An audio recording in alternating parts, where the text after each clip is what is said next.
you. Wow. Thank you very much. Wow, thank you. Thank you. All right. Thank you very much. Thank you. Wow. Save some for the end. How many of you have never seen me before? This is your first time. Wow, everybody.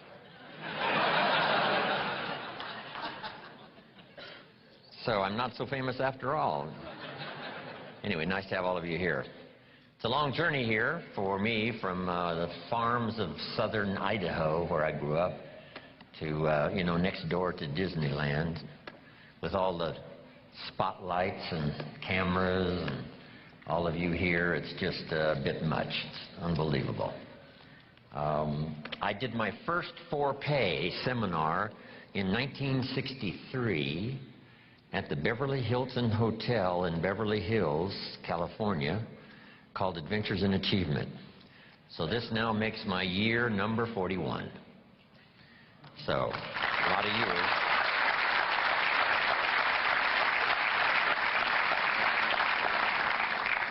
And my big purpose now is to keep my journey going. I just got back from Argentina last week. And next week I go to Venezuela. Toward the end of the month, back to Italy and Europe.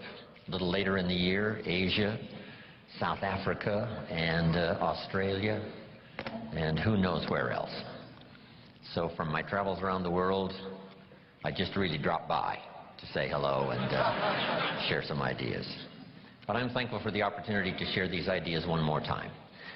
The ideas I want to share with you so dramatically changed my life. I'm always excited about the opportunity to share them, one more time. I quit school at age 19, unfortunately. My reasoning was, I'm smart enough to get a job. How much smarter do you need to be?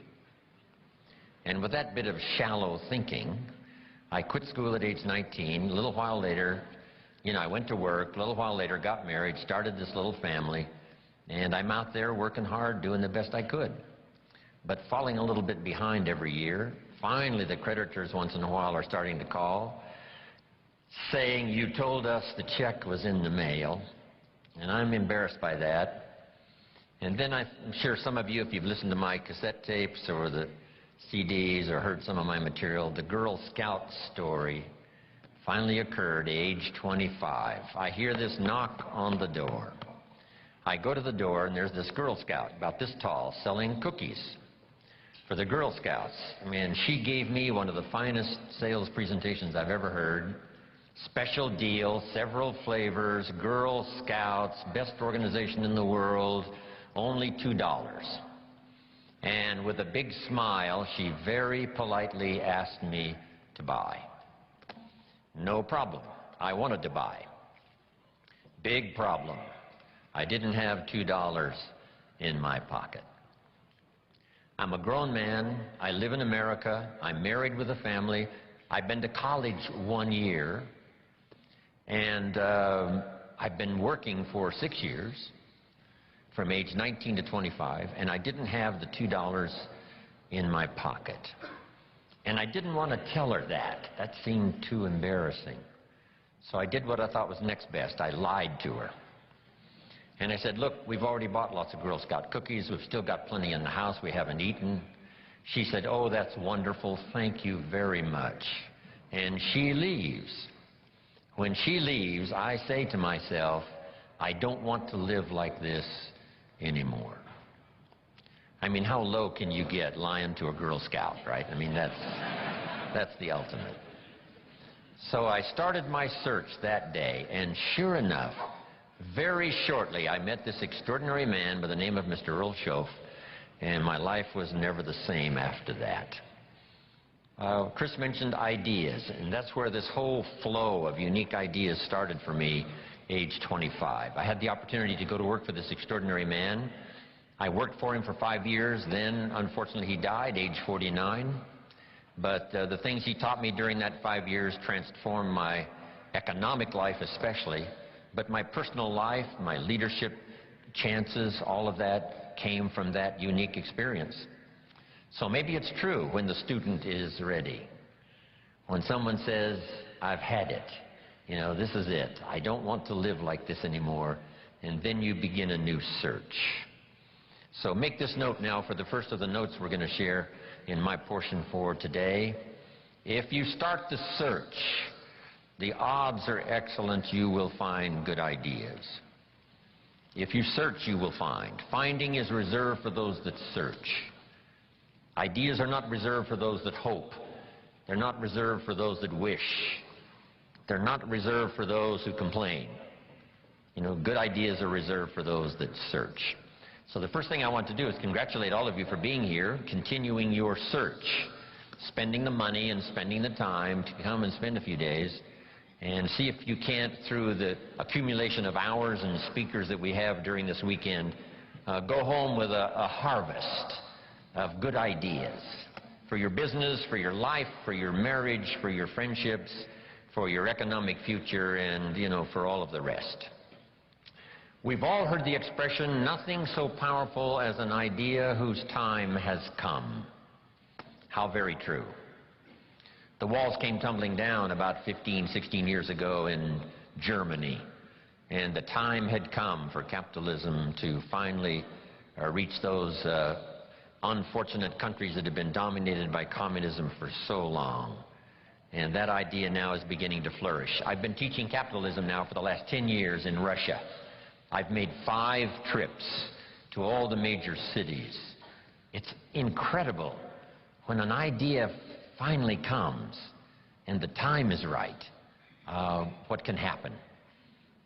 So, ideas, when an idea and its time is ready, it can be incredible. But now here's the next part for your notes.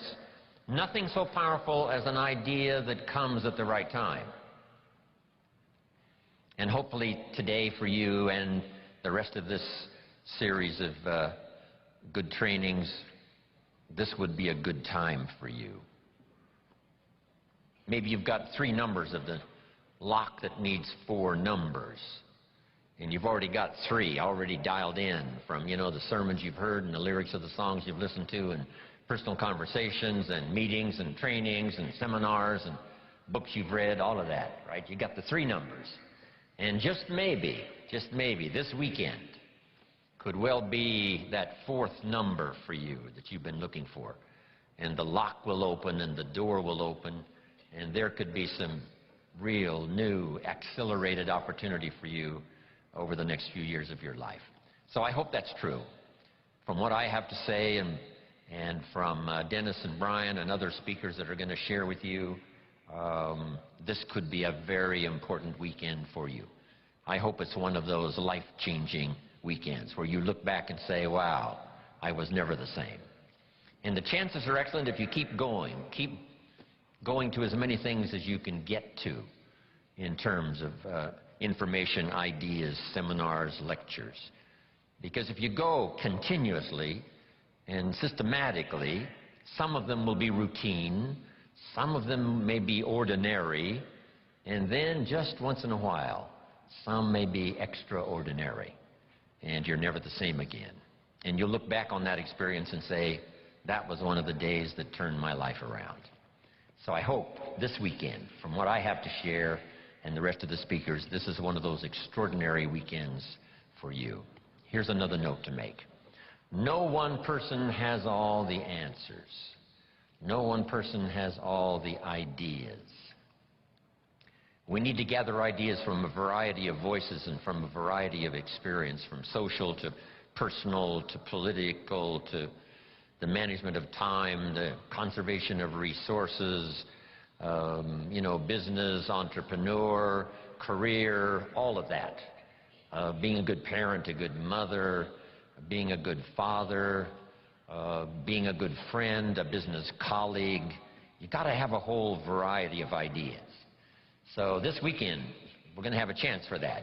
Multiple speakers and a chance for multiple ideas to come your way. Next, is a little phrase that I'd like to have you memorize. And if you memorize it, I'm sure it'll follow you for the rest of your life. And if you're ready, say, I'm ready. Ready. Here is the phrase. You can write it down as we memorize it. Here it is.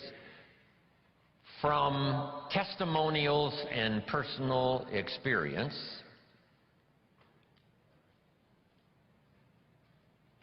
repeat that for me. From testimonials and personal experience, we have enough information to conclude. I'll let you write it down. We have enough information to conclude. So repeat for me. We have enough information to conclude.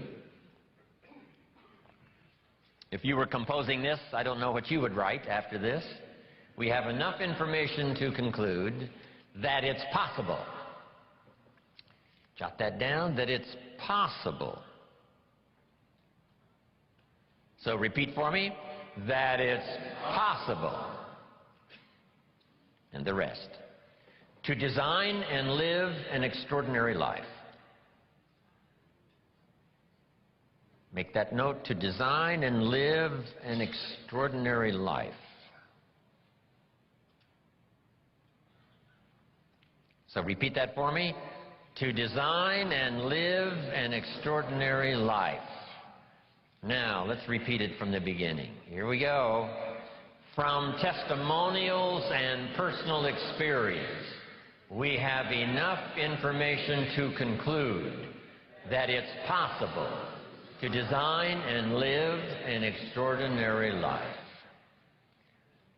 I hope you will give that little phrase some consideration, and here's what's next. I hope you buy the idea that from testimonials and personal experience, we have enough information to conclude that it's possible to design and live an extraordinary life. And what I want this weekend to be for you is the gathering of more ways and means to design and live for you an extraordinary life. I don't know how far you want to go. Here's the first essence of life, and that is self-preservation. To produce enough to take care of yourself. The instructions given right to the couple that left the Garden of Eden. One was to multiply. It's a lonely place with only 2 people. But here were the next instructions, to be fruitful. How fruitful, how productive should one be? And here's number 1, to produce enough to survive. To produce enough to take care of yourself. And self-care is important. If you're flying on an airplane, the flight attendant says if for some reason we run out of oxygen, these oxygen masks will fall from the ceiling, and if you have children with you, quickly take care of them, then take care of yourself. No. No. No. They say what? Put your mask on first. Put your mask on first. See to your survival first. Then you'll be more capable of taking care of the survival of your children. Isn't that interesting?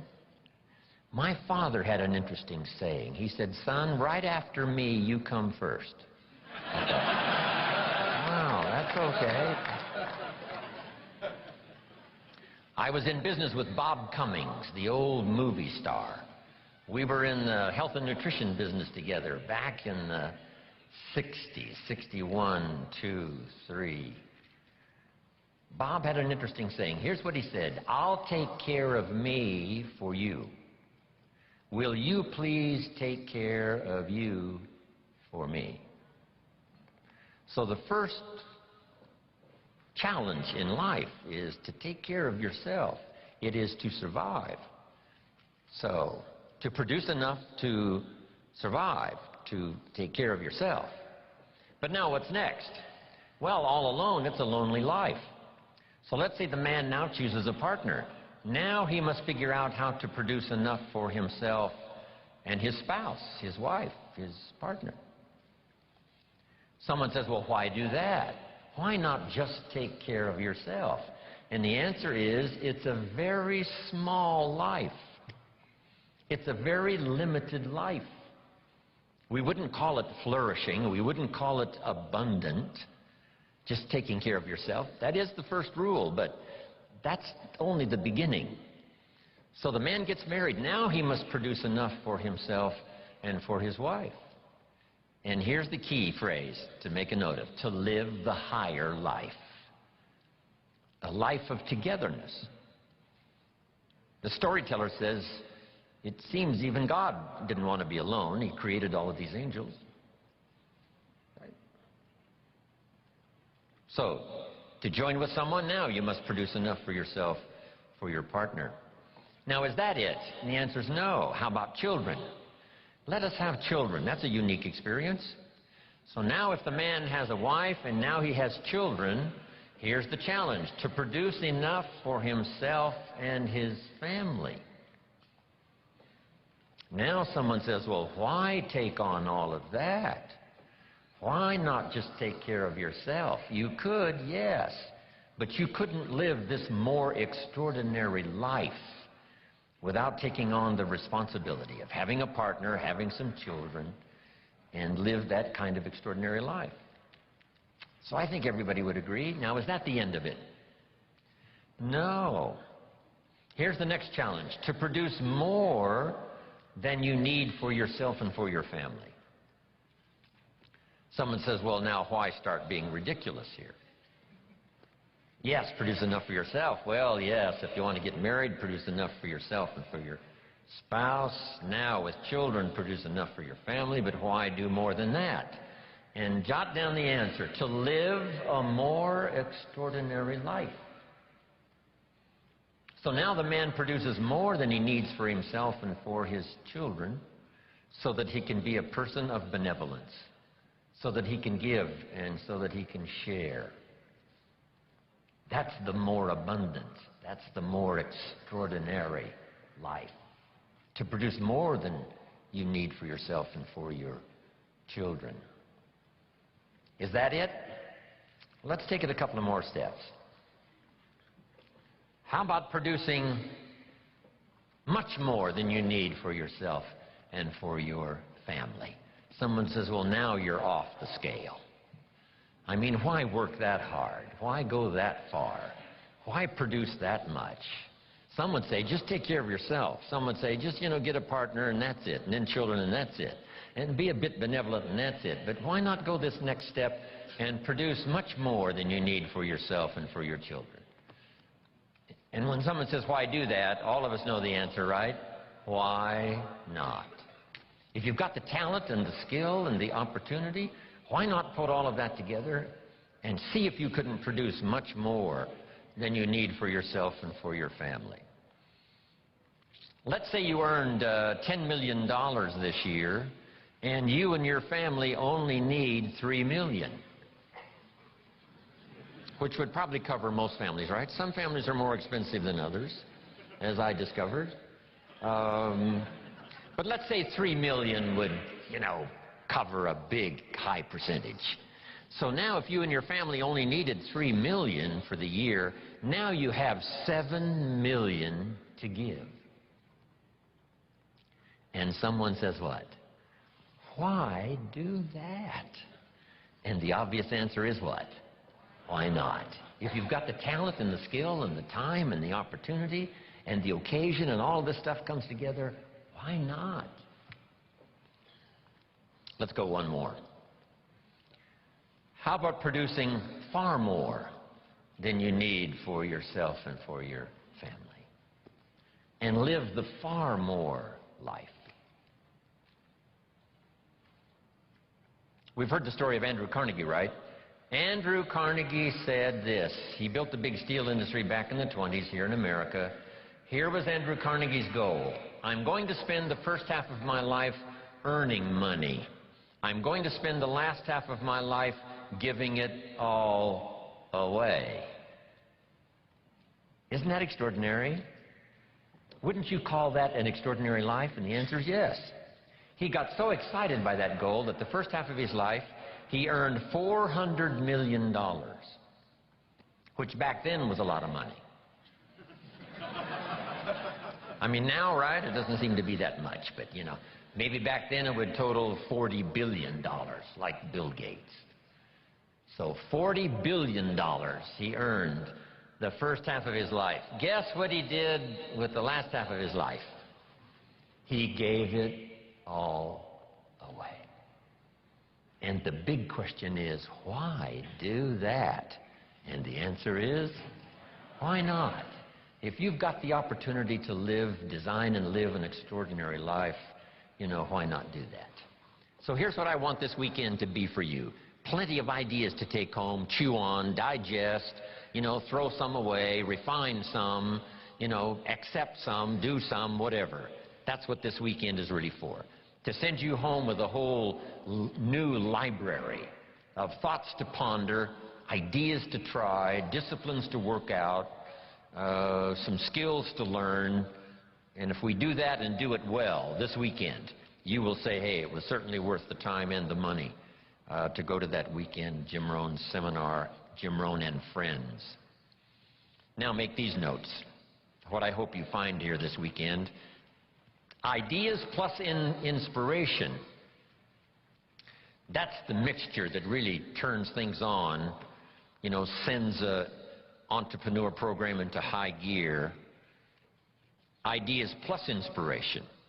We need ideas for the goals and plans, and we need inspiration for the emotional vitality to put it to work, to make it grow, make it multiply. And here's what else I hope you'll find here: guidelines for translating response into results.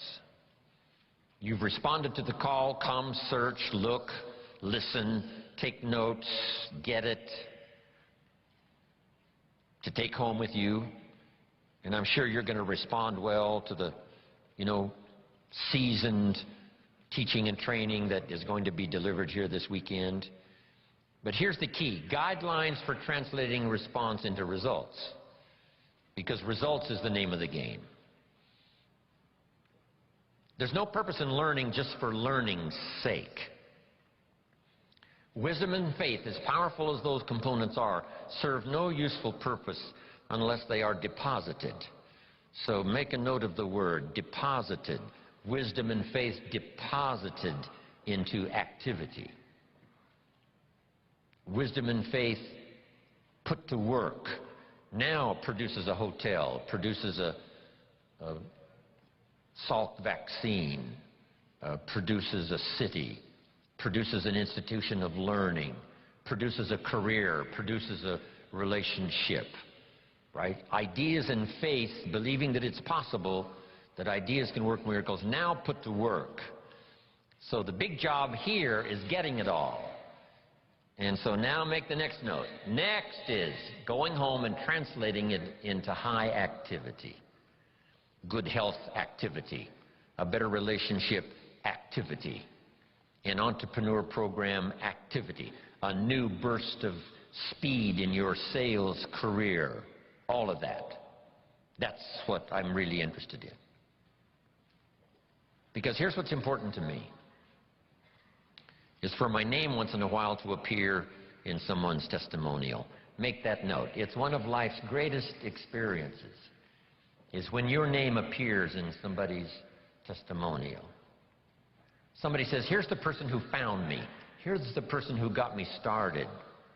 Here's the person who wouldn't let me quit. Gave me more reasons for staying than for leaving. Here's the person who believed in me until I could believe in myself. And then they mention your name. See, you can't buy that with money. And you don't have to give lectures and seminars to do it. You don't have to have an audience like this for the weekend in order to deliver value to someone's life. What if you had breakfast with a friend at Denny's 4 years ago, And you recommended this book that really meant a lot to you, and you said to your friend, you've got to read this book. I think it'll make a major contribution to your life. And your friend accepted the idea, went and got the book. Now, 4 years later, he's giving his testimonial. His business has flourished, his marriage is safe, things are going extremely well, and someone says, where did this all begin for you? And he will say, 4 years ago at Denny's coffee shop. I sat with my friend, and he insisted that I read this book. I went and got it. And that book led to the next book, that led to the next class, that led to developing skills I never had before, and that led to some more seminars and lectures. And now look at my business, look at my life, it's flourishing. But it all began 4 years ago, Denny's coffee shop, when someone said, you've got to read this book. See, that's a person-to-person seminar. And those are just as valuable as person to 1,000, person to 10,000. Right? It doesn't matter the number. If you have a chance to deliver, quote a poem, recommend a book, here's a phrase, like I gave you this one to memorize. I think you'll remember this one maybe for a long, long time. Just something that's really extra meaningful to someone, whether it's at breakfast or wherever it is, whether it's for a child or whether it's for an adult, a friend, a business associate. If you'll keep up that process, I promise you, your name will continually appear in people's testimonials. And now I've had this happy experience now for the last 40, 45 years. And so that's one of the reasons why I came here this weekend, right? I don't need the money. I've long ago made my fortune. I take the money, but I don't need the money. But here's what I do need.